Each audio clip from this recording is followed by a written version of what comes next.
before I start discussing anything, I want to thank the Halperns so much for hosting this. It was really gracious of you guys to open up your home for me, and I very much appreciate it.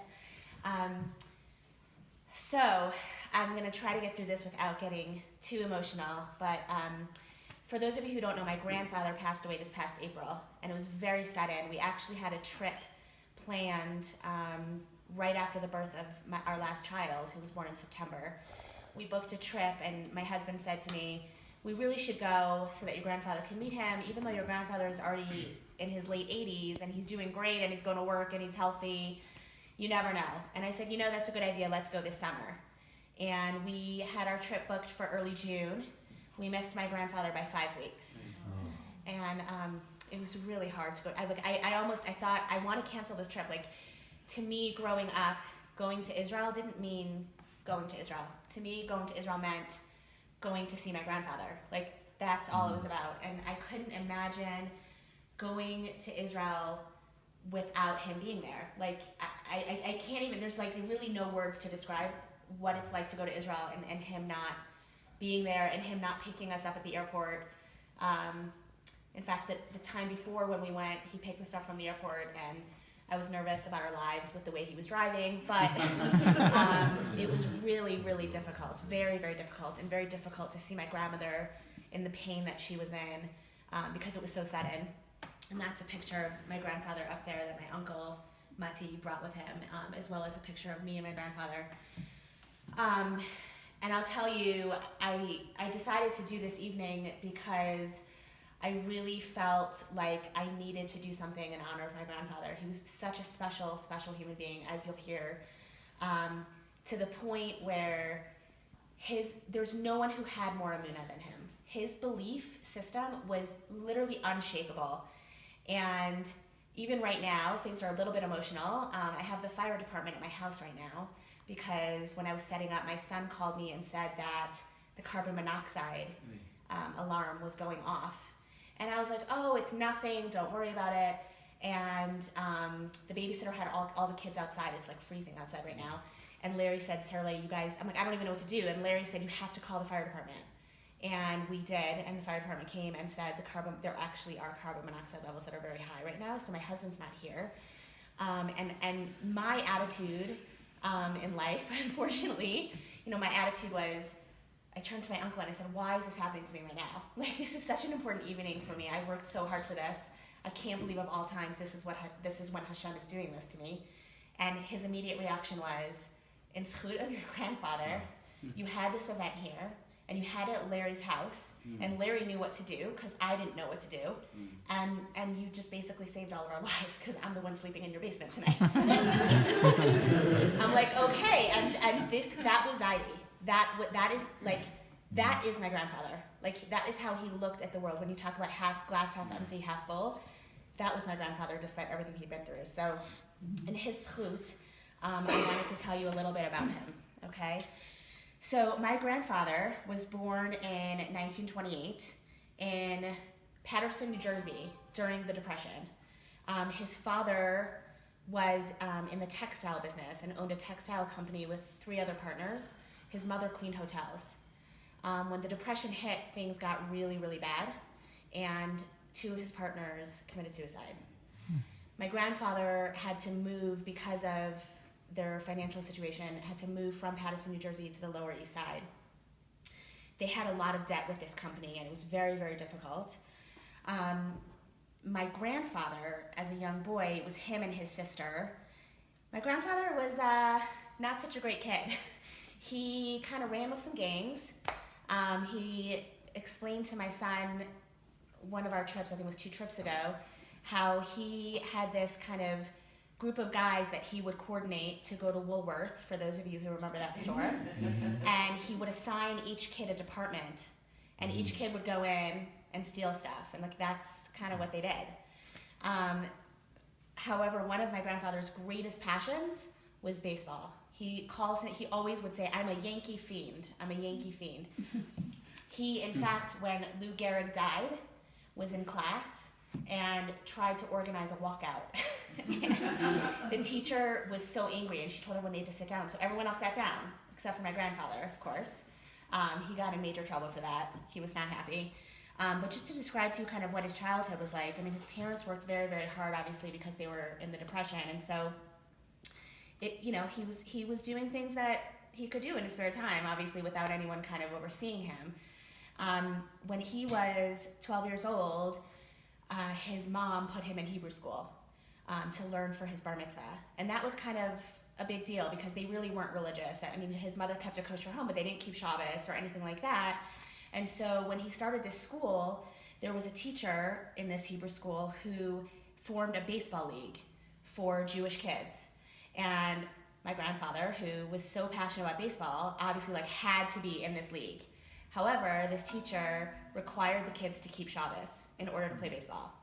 That's how much my grandfather loved baseball. So he decided, well, if I have to do that, I'll do it.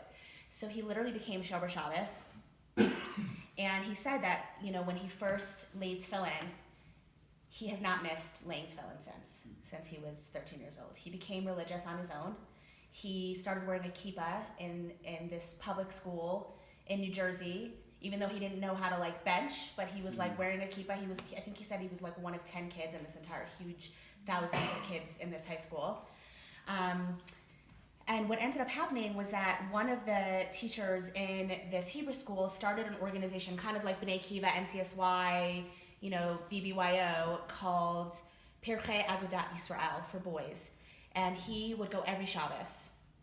And because of that, he literally became very frum on his own and went to yeshiva. And he went to, he actually had some... with yeshiva, he went into this yeshiva. I think it was, what was it called? Torah B'das. Literally started with he was 15 years old and started in the 8-year-old class. And just worked his way up. He knew nothing compared to all those kids in yeshiva. And he had these friends who, their names were the Levis, and these boys took him once to a shir by Rav Moshe Katz. And that literally changed the path of his life forever. My grandfather fell so in love with Rav Katz. He was his Rav for the rest of his life.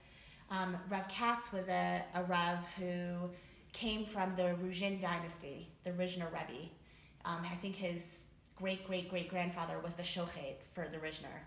And my grandfather not only became frum, but then became a Buyana Chassid because of Rabbi Katz.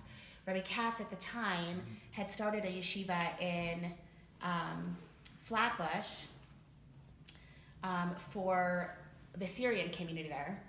You might have heard of it. It's called Yeshivat Achiezer. And he really, helped people with their religion.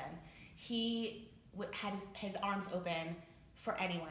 And when my grandfather taught, anytime my grandfather talked about Rabbi Katz after he passed away, he immediately broke into tears. There was just not even...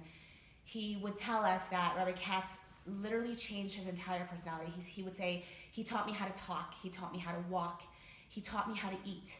He taught me how not to get angry so quickly. He literally taught me how to be the human being that I am today. My grandfather had so much respect for him. Rabbi Katz he actually ended up starting a yeshiva in New York for children, for kids who had problems. They were off the derech, they had whatever types of issues. And he was working with them when my grandfather was kind of on another parallel track. So what ended up happening was my grandfather was about 20 years old, and Rabbi Katz said to him, this was in 1948, said, there's a war going on in Israel, and Jewish blood is being spilled. And my grandfather said, I'm going. So my grandfather had no money. He was 20 years old, and he was learning in yeshiva. He was at that time at the Matisdorf yeshiva, and this is just so my grandfather, walked into a travel agency and said, I need to get to Israel. I have no money, but if you send me, I promise you I'll pay you back. And he convinced them. There was when my grandfather wanted to do something, as you'll see in every single thing he did it. He found a way to do it. They sent him to Israel, and he fought in the 1948 war. And what was so fascinating, and what still is so fascinating about my grandfather, that's different than I think a lot of the other Hasidim that you'll encounter. My grandfather was the most staunch Zionist that I knew. Rabbi Katz taught him a love for Israel, and despite the fact that he wasn't there, he had such a love and such a desire to fight for the country. And he did. He went in the 1948 war, and he drove the... זה היה ב-48 שהוא נהג את האיש הזה? השר הכי גדול שמה? זה היה ב-48 שהוא לקח אותו במשאית. לא זוכר? In one of the wars, he drove around like the head of like the entire army, and like that was his job. And the guy... No, Yom Kippur. Oh, that was Yom Kippur? Okay. And Mati said to me, like, he kept in touch with him afterwards, and this head of like the entire army was like, there was just no one like him. Like there weren't other Hasidim just like going to Israel to fight. You know what I'm saying? And so my grandfather came back from Israel after fighting in the 1948 war, and he was kicked out of the Matastorf Yeshiva because they don't believe in Zionism. They're like, what's wrong with you? Like, we don't believe in the state of Israel. So he then, I didn't even know, I mean, half of this stuff I'm telling you I didn't even know, and there's so many stories that have come out about my grandfather since he passed away, people who just came to Shiva and told just the most insane stories. That basically after he was kicked out of Matastorf, he went to learn at the yeshiva of Rav Moshe Feinstein for 4 years. And he was learning with Rav Moshe Feinstein when he got married to my grandmother. And he didn't know what to do. Who should be his Mazar Kedushin? Should it be Rabbi Katz or Rav Feinstein? So he went to Rav Feinstein and said, I want you to be my Mazar Kedushin. And Rav Feinstein was such a gadol. He had such, his character traits were just so incredible. He said no. He said, you need to ask Rabbi Katz. And so Rabbi Katz was his Mazar Kedushin, and Rabbi Feinstein had a bracha under the chuppah. And to this day, my uncle has a book that Rabbi Feinstein, one of his sefers that Rabbi Feinstein inscribed for my grandfather. I think that says like Letalmid HaChashuv, to the important, or to the great student. And so after he came back, he went to learn, he got married. He had 3 children, and he tried his hand at all these different ways to make a living. It was not easy, but one of the things that was really important to him that he saw when he fought in the 48 war was he saw that there was a thing called a kibbutz. And he's like, this is so cool, like this is a great idea. We need to start a kibbutz for Hasidim. So he came back and he went to Rav Katz and he's like, I have this idea, we need to start this kibbutz for Hasidim. And Rav Katz is like, I'm really not the person that you need to do this with. And he went to Rav Yitzchak Kutner, who said that he would help him do this. And he's like, we're going to start this kibbutz, and we're going to call it Torah Umelacha. And they literally like went around from yeshiva to yeshiva and seminary to seminary, and they got a group of like 150 bachrim and seminary girls who wanted to go get married and like live on this kibbutz. And they actually like got a farm somewhere in New Jersey and started like, I don't even know, learning how to ride a horse. I have no idea.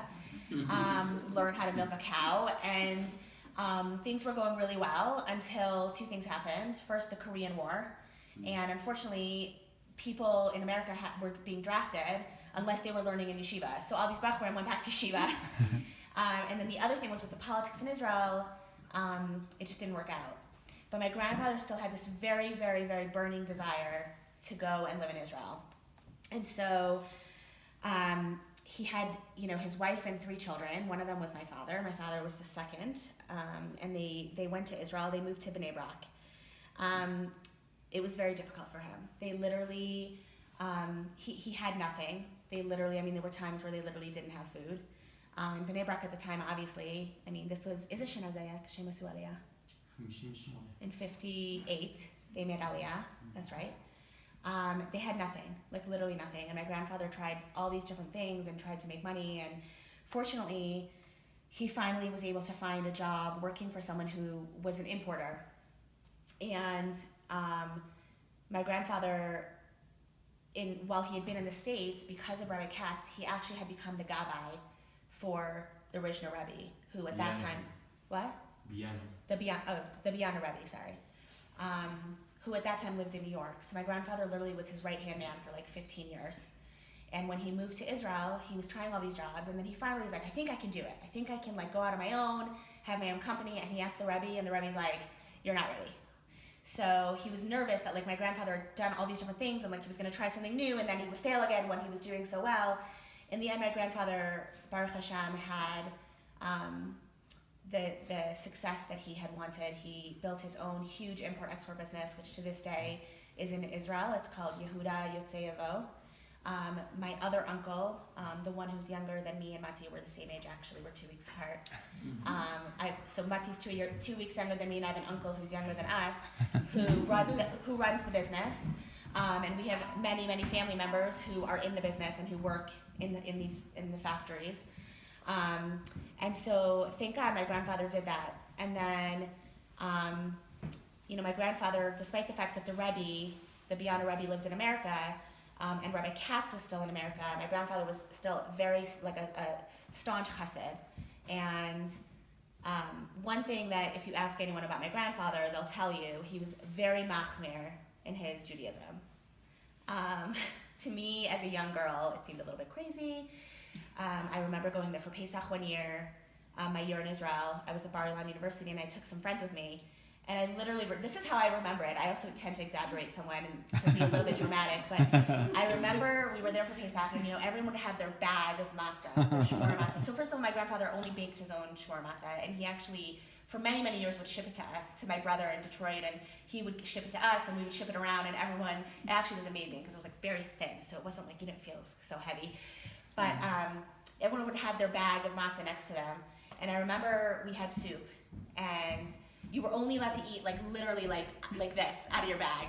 And I remember I tried to help get up to clear the bowls from the soup, and I wanted to put one bowl of soup into another bowl. And this is how I remember it. I don't know. I remember my grandfather at the end of the table literally like, no. Like, chas v'shalom, there was even though you only could eat like this, there was like a crumb of matzah, and it was on the bottom of one and would go in the other, like challah would rise. I don't know.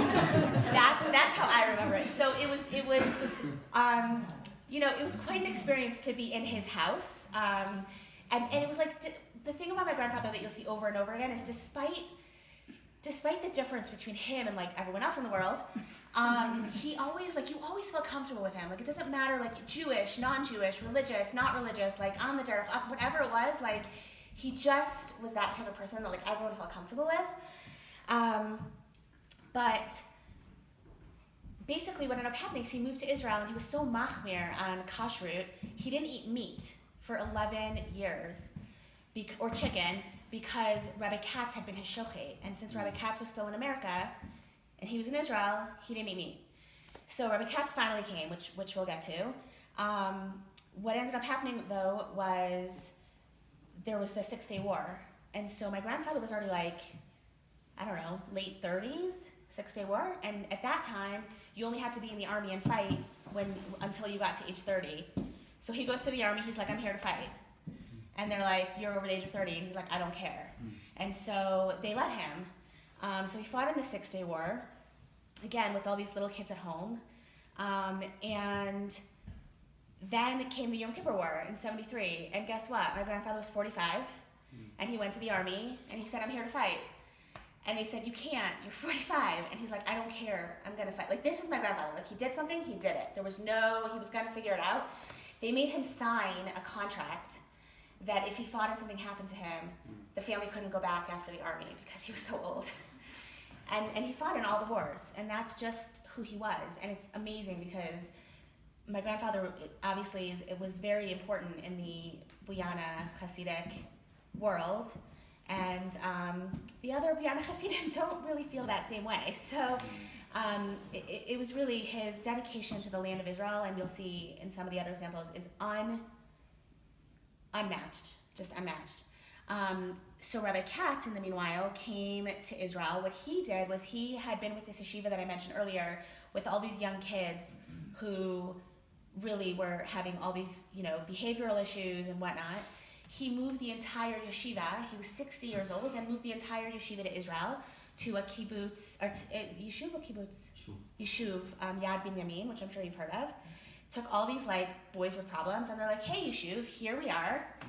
And unfortunately, the yeshuv couldn't deal with it, and they were like, "You guys are gone," and they kicked them out. And he said, "Please, like, have patience. Like, we'll be okay. Like, I'm gonna help these kids, and it'll be fine." But unfortunately, they moved him out. In the meanwhile, he had written a letter upon his arrival to Israel to the army to say, "Hello, here I am. I'd like to fight. Whatever comes up, let me know. He's 60 years old. I'm gonna help you." And the army was like, "Thank you, we appreciate it, but no thank you." That was the love for the land of Israel that Rabbi Katz had and that he instilled in my grandfather. And basically what ends up happening with Rabbi Katz, which is really kind of where we're getting to today, is that he kind of like, this yeshiva kind of didn't work out the way he had hoped. And he heard that there was no Rav in Beit Shemesh, that the Rav in Beit Shemesh basically got chased out because for any of you who have been to Beit Shemesh, it's a community where a lot of immigrants have come there, Russians, Ethiopians. They're not religious. There's like no religion there, and there's a lot of almost like anti-religion there. And so this prior rabbi like literally just left, like he couldn't deal with it. So of course Rabbi Katz said, "Then I'm gonna go." So he gets up and he goes to Beit Shemesh, and Rabbi Katz, obviously, he was literally the mentor for my grandfather, and he started this. He basically went into the shul there, and the first, I think Mati explained to me, the first Shabbos he was there, they threw stones at him. The second Shabbos, they didn't fight, they didn't throw rocks, but like they also like didn't go to his shul, you know what I mean? But he said slowly, like he was a mile, he would, they realized that his love for Jews didn't matter. Like it didn't matter how religious, non-religious, whatever they were. And he very slowly built up this huge community in Beit Shemesh. There's a lot of Sephardim, from everywhere. They are literally from all over the world. These people who just don't have Yiddishkeit, but just don't have like a compass. And Rabbi Katz was their compass. And he embraced every Jew, no matter who they were, what their situation was. And my grandfather, it was a big passion for my grandfather to help him in that work. And so in the meanwhile, back in my grandfather's house, he had 9 children. My father was the second oldest. He was 20 years old. And 2 years prior to that, my grandmother was diagnosed with melanoma and was very sick. And my grandfather, despite having like 9 kids in his house, took her back to the States to try to get her the treatment that he thought would help her. And unfortunately, she passed away right before my father got married to my mother, leaving my grandfather with 9 children. And essentially, my grandfather, it's harder, I think, for a father to have 9 children and not have a wife. And so he immediately started looking to get remarried. I forgot to say one thing. During the Yom Kippur War, there was no equipment left. Like the Israeli army didn't have anything that they needed. Who was in power? Nixon was in power at the time, and he was sending stuff. Here, Jeff. Where's Jeff? And he was America was sending stuff to Israel. So my grandfather found out they didn't have anything. So what does my grandfather do? Literally, they didn't have binoculars. My grandfather went back to Bnei Brak, and he went to every single shul, and he said, "Run home, bring me your binoculars right now," and literally took a truck full of binoculars to the army. That's just what he was like. In the meanwhile, I told you my grandmother passed away, leaving him with 9 children. This gets very interesting. So my grandfather, when he needs to get something, he gets it, and he figures out how to get it. So he put an ad in the paper for a wife.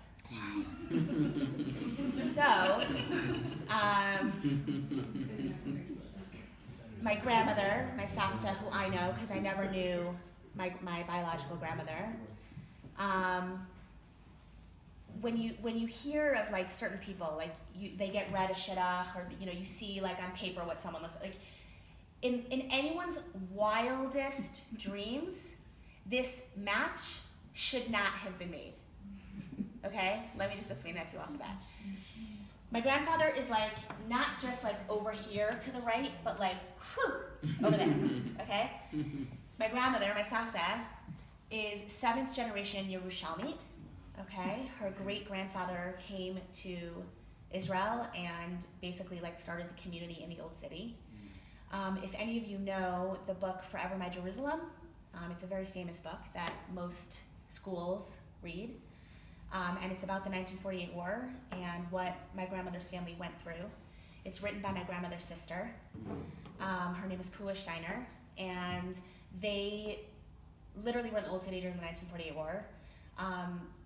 I had the honor this past summer when we were there, my grandmother took me and my children and my husband through the Old City and literally showed us the classroom, because it's now a school, the classroom that was their house, and explained to my kids the entire story and showed us, that when finally the Jews gave up and had to be taken out of the Old City, and the Jordanians took all the Jewish men to jail. She literally walked us the path that they took and showed us where they buried the Jews who had been killed, and it was amazing. It was literally amazing. We sat on the windowsill in my grandmother's house when she was 9 years old. There's a picture of my grandmother leaving the Old City as a 9-year-old girl blown up in a museum in the Old City. And we sat on the windowsill that was in her house and looked and saw what she saw as a little girl. Like, she showed us that you could see over the wall of the Old City and see these Arab women carrying water, baskets of water on their heads. It was unbelievable. In the meanwhile, she's not Haredi. She was not Hasidish. Her father actually was the Rav of Beit Vagan. She also comes, talk about two different, unbelievable stories. Her father was the Rabbi of Beit Vagan, but she was Mizrahi. She was, and so when my grandfather actually took her out on their first date, my uncle told me he took off the shtreimel, he took off the bekasha, she had no idea, and after a few dates, he kind of mentioned, I'm kind of connected to the Vienna Rabbi, whatever, and she's like, but you don't wear a shtreimel, do you?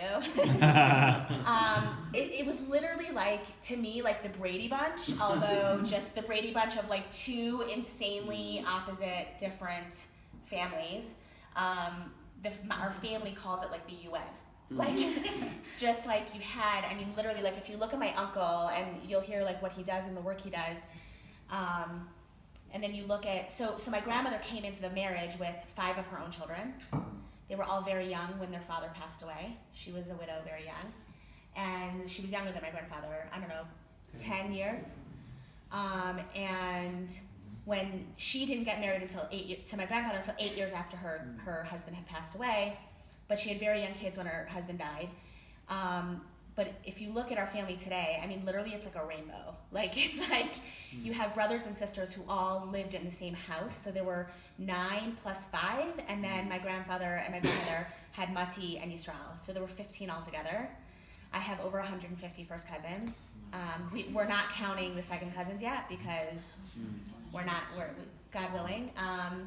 But literally, you look at my uncle who, and his brothers, my father's brothers who all wear shtreimels and are Hasidim, and then you look at, my grandmother's kids, she has a daughter who, they're all very close. We are all very, very close. She has a daughter who is a psychologist, who is staunch leader of Women of the Wall, and it's just, it's unbelievable. And what was so unbelievable about my grandfather was that he took all these kids in and he knew how to deal with each kid and wherever they were, the same way he did with everyone. Everyone had their own, he understood that. He understood that every person is different and that everyone has different needs. And so,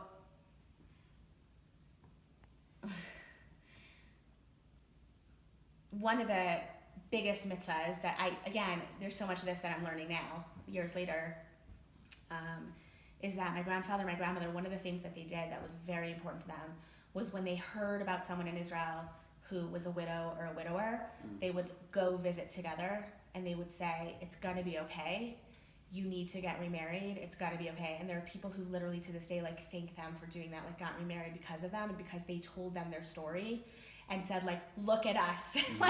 If we can do it, you can do it, and everything's gonna be okay. My grandfather was a very, very Hasidic person. So probably some of you have heard about Jeff Seidel. He stands at the Kotel for years and years and years, and kids come, people come, and he says, do you have a place for Shabbos? Do you have a place for Shabbos? Do you have a place for Shabbos? Do you have a place for Shabbos? You know, and like literally every Shabbos he stands there, Friday night, Shabbos. And my grandfather was one of the people on his list. And literally, like, he had a list that would say, like, okay, we can take 2 every Shabbos, we can take 3 every Shabbos. Gottfried was like, however, 20, 30, whatever you need, like, they'll come to us. I didn't know this story until yesterday. My grandfather basically, like, makarived my own brother. So essentially what happened was my brother had gone off the derech. We had a difficult childhood. We kind of, for lack of 10 days time to discuss the story, we kind of didn't have a father around with a father role model. My grandfather really was like kind of like a father to us. And it was difficult. And my brother had a difficult time, and he hung out with the wrong crowd and did some crazy things. But he decided to go to Israel for a year, and he went to Hebrew University. And didn't really want to have much to do with my grandfather, because my grandfather's like, again, to us, like, you know, when you go to his house and it's like a little intense. He went to Jeff Seidel's student house and hung out, and Jeff Seidel was like, hey, do you need a place for Shabbos? And my brother's like, sure. And he's like, what's your name? And he's like, Yossi Gottfried. And like Jeff Seidel was like, I'm sorry, what? Like, related to Shlomo Gottfried? And he's like, he's your grandfather. He's like, you get on the phone right now and you call your grandfather, like, how dare you? You've been here a month, and like, you have this grandfather, and like, you haven't even seen it, like. And because of him, my brother and my grandfather became very, very close. My brother became religious again. Literally, I mean, I'll tell you, like, despite how close we all, you know, I think everyone just thought my grandfather was like close with them. But my brother and my grandfather were very, very, very close. And I know my brother like considers Mati and Yisrael, who are kind of our ages, as brothers. And so my brother was there like every Shabbos, and he went back and went to yeshiva, and he like practically like lived at my grandfather's, and he would bring people and. But I will tell you, you know, he cared about everyone, like not just his family, like everyone. I know, like when I would go to Israel, there was always like a sit down. There always had to be a sit down. Like, you know, I remember one time he found out that I learned Gemara. I almost fainted. He said, what?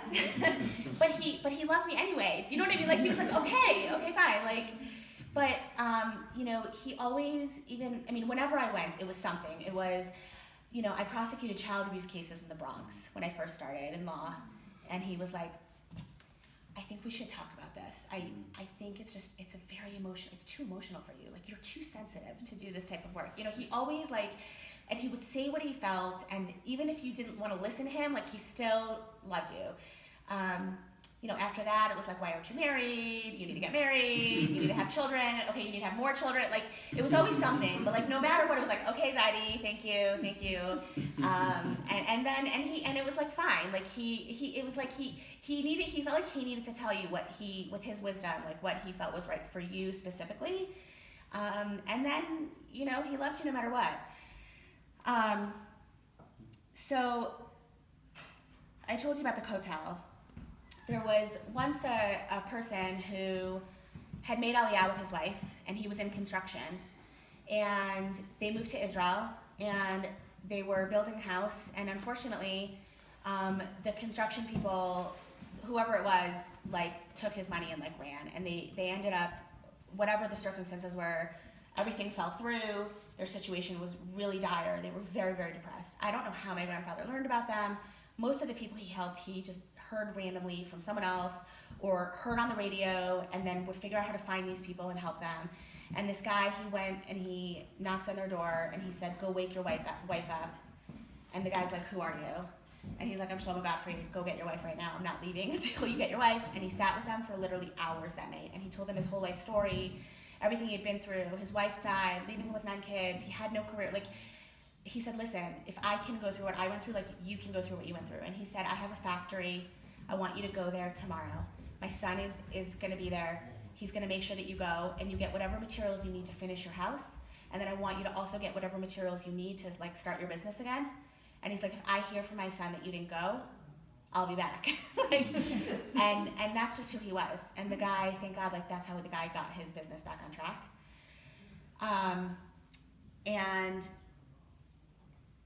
he literally, I'm not kidding, like he literally would hear stories on the radio and then like find the people and track them down and like help them. One of the interesting things about Israel, which I don't really understand fully until my uncle described it to me, is that there's a lot of issues between Sephardim and Ashkenazim, and apparently there's, I don't know, like there's still this problem where Ashkenazi schools don't want to let Sephardi girls in. And you're talking about like from Sephardi families, like good families, but for whatever reason they think like Sephardim are going to taint them. I don't know. And my grandfather was like, this is crazy. Like a Jew is a Jew is a Jew is a Jew. And my grandfather did whatever it was that he needed to help these girls. There was specifically one father that called. My grandfather had a lot of connections in the government because that's just who he was. Went to one of the members of the government named Mayor Porish. He said, listen, there's this girl, she needs to be in the school, take care of it, hung up, click. Like that's just how, and Mayor Porish, when my grandfather passed away, went to go meet with my uncle and told him, like my grandfather would literally call and say, Mayor, this is what needs to happen, I don't want to hear anything, goodbye. Like I don't want to hear that this doesn't happen, goodbye. And like that's just how he took care of things. And so my grandfather literally he had connections actually through my aunt who is head of Women of the Wall. I don't know why I do this when I say that. And she had connections with the Misrad HaChinuch, like the education office of the government. And my grandfather, I don't know what he did what he always does. And the guy, the original father, called my grandfather and he's like, whatever you're doing, please stop. I'm getting harassed. People are threatening my life. They're threatening my, like, just stop. And my grandfather, did I say earlier when he does something, right? He said, listen, tell them you're not doing anything. You stopped. But tell them there's a crazy 80-year-old chassid who won't stop. Because that's just, like, I'm going to keep doing it. And he just would all the time just call Mayor and say, this girl needs to get into this school and this girl needs to get into this school. And because he felt like a Jew is a Jew. Like, there's no reason that a Sephardi girl can't learn in school with an Ashkenazi girl. So another story is my grandfather was the head of the Biana board of the shul for many years. There was a gentleman there who was not happy with one of the decisions that my grandfather had made. I can't imagine. And my grandfather, he made it very difficult for my grandfather, and he talked badly about him and, whatever he did. Years later, the gentleman was in dire straits financially and sent my grandfather a letter and asked him for money. And my grandfather gave him money. And my uncles were like, what are you doing? Like, this guy caused you so much trouble. My grandfather's like, what does one have to do with the other? There's a Jew who's in need. Like, that's all I need to know. There are certain, other stories that we don't have time to talk about, that my grandfather would just hear things on the radio or whatever and knew that people needed like legal fees, whatever it was. My grandfather would hire attorneys and like help them. And like people would ask him like, why don't you go to other people to help collect the money? Because it wasn't like my grandfather was like very wealthy. I mean, thank God he was very successful. But he said, I have two rabbis. I have the Biana Rabbi and I have Rabbi Katz. They taught me, they never taught me how to ask. They only taught me how to give. And that's just how he was. He never wanted to ask anyone for anything. And in 2002, he was at the Kotel, and I don't know how many of you know of a gentleman named Irving Moskowitz. He's a billionaire who lives in Las Vegas, and one of his big chesed organizations that he gives to is Ater Kohanim. Ater Kohanim is an organization that's very important. They basically go to court to get back properties that once belonged to Israelis, to Jewish families, and because of what happened in 1948 when all the Jews were displaced and all the Arabs have, came in and took over these properties since 48, there's a huge legal battle that you have to kind of go through in Israel to go and get those properties back, and to get the Arabs kicked out, you have to prove that the property is yours and you just go back and whatever. And Irving Moskowitz is one of those people that was his organization. He gave tons of money to get these properties back. And obviously, like my grandfather was at the Kotel every Shabbos morning. He overheard a conversation where someone was saying that there's this property, and Irving Moskowitz decided he won't buy it because his attorneys advised him, there's no way we're getting this one back. Like, there's no way that you're going to get this Arab out of this property. It was a huge property. My grandmother's like, of course I'm going to do it. I'll go do it. So he buys this property. goes to court. I think there's a lot of hashgacha pratis in my grandfather's life. The Arab didn't show up, so the court granted him the property. However, the Arab then decided that he was going to go up and appeal it to the higher courts, and he said, but if you give me $1 million, I'll leave. My grandfather didn't have $1 million. I'm sure he would have given it to him, but at that point, since he got the property back and fought for it and spent tons of legal fees doing it, Mr. Moskowitz said, I'll buy it back from you, and then he paid the Arab off. And today, actually there's another part, and so they bought this property, and I don't know, a few months later, Ataret Kohanim calls my grandfather and says, they're building a security wall because it's in East Jerusalem. It's called Abu Dis or Kidmat Zion. They're building a security wall. The security wall where it's being built is going to be built so that your property that you bought is going to be outside of Jewish property. It's going to be in Arab territory. So, my grandfather, do you guys know him yet? You guys get a good feeling? Okay. I didn't get the chance to blow this up. This is my grandfather looking at the property that he had purchased. You could tell the love in his eyes, like literally. I mean, it was so important to him. You can't see this, I'm going to pass it around. This is my grandfather standing in front of all the chayalim with their tractors saying, if you dare run me over, like I'm not moving. So they literally went higher up in the ranks, up. At the time, the head of the Minister of Defense was Ehud Barak, who then said, what are we going to do? This crazy Jew. Like, what are we going to do? They literally, I'm going to pass this. They literally went back to court, more legal fees, changed where the wall was being built so that the property would be included. It cost the government 10 million shekels to do because of my grandfather. There are now 6 Jewish families living in that property. So in 2005, many of you have probably heard of what happened in Gush Katif. The government decided that they were going to give that property back to the Arabs, and many, many hundreds of families were displaced. And my Uncle Mati said to me he had some friends who lived in Gush Katif, and they were building new houses. This was like 3 weeks before they moved all the Jews out. And it wasn't a secret that all the Jews were going to be kicked out. Like, they knew. And Mati's like, and they called Mati, and they said, Mati, we need some materials. We need some doors. We need some sheetrock, whatever. We need whatever it is to finish our houses. And Mati's like, are you guys crazy? Like, why are you going to spend this money? Why are you still doing this when your house, you're going to be kicked out in a few weeks? And they're like, just please call your father. Like, we know he has this factory, and we need this stuff. And Mati's like, you guys are crazy. 5 minutes later, like I told you about Hashgacha Pratis, my grandfather calls him. He's like, Mati, what are you doing? Where are you? Mati's like, I'm in Gush Katif, and some people are asking me for some materials. The next day, like several trucks of materials came for these people. And so we have a family WhatsApp group, all of our Israeli family. And every once in a while, like someone posts a picture or something about my Zaidi. So this was posted, and I'm able to read some Hebrew, and I read it, and I literally just could not believe it. I'm going to show it to you.